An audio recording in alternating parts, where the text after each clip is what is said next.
оқымаса да ораза қабыл бола ма? Ибн Омардан, Алла оған разы болсын, риуаят етілген хадисте Алла елшісі, оған Алланың салауаты мен сәлемі болсын, былай деген: Ислам 5 нәрсе үстіне құрылған. Олар шахадат, намазды толық оқу, зекет беру, қажылыққа бару, Рамазан айында ораза тұту деген. Исламда бұйырылған барлық парызды орындау міндет. Алайда мұсылманның барлық ибадатының қабыл болуы, сауап берілуі оның шын сеніміне байланысты. Яғни Мұхаммед, оған Алланың салауаты мен сәлемі болсын, пайғамбардың Алла тағала тарапынан жеткізген нәрселерін шын жүрегімен қабылдап, намаз оқыса, ораза ұстаса, зекет берсе, қажылыққа барса және басқа да ізгі істерді істесе, дұға тілегі қабыл болады. Оған сауап беріледі. Демек, барлық ізгі істің қабыл болуы ең алдымен біздің иман етуімізге байланысты. Алла тағала ешбір істі марапатсыз немесе жазасыз қалдырмайды.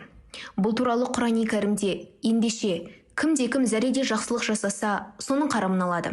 Кімде-кім зәреде жамандық жасаса, соның жазасын тартады делінген. Зілзала сүресі 7-8 аяттар. Алла тағала намаз оқымағаны үшін пенденің ұстаған оразасын ескерусіз қалдырмайды. Оған тиісті сыйын, сауабын береді. Жаратушы иеміз өзінің әділеті жайында қасиетті Құран-ы Кәрімде былай дейді: қиямет күні сол күнге тән дәл тартатын әділет таразыларын құрамызда, адамдардың дүниедегі істерін түгелдей тартамыз.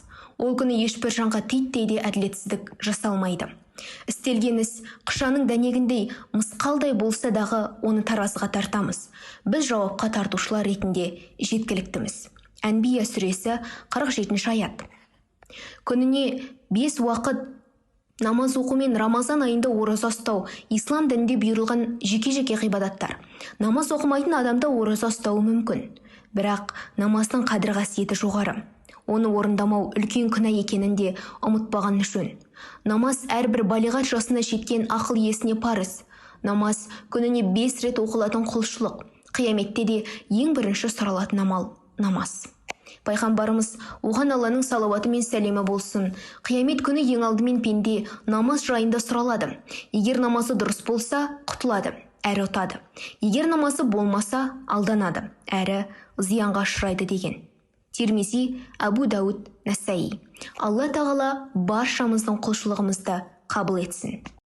Видео ұнаса, лайк басып, арнама тіркеліп, қоңыраушаны баса кетіңіз. Келесі видеода кездескенше, ассаляму алейкум ва рахматуллахи ва баракатух.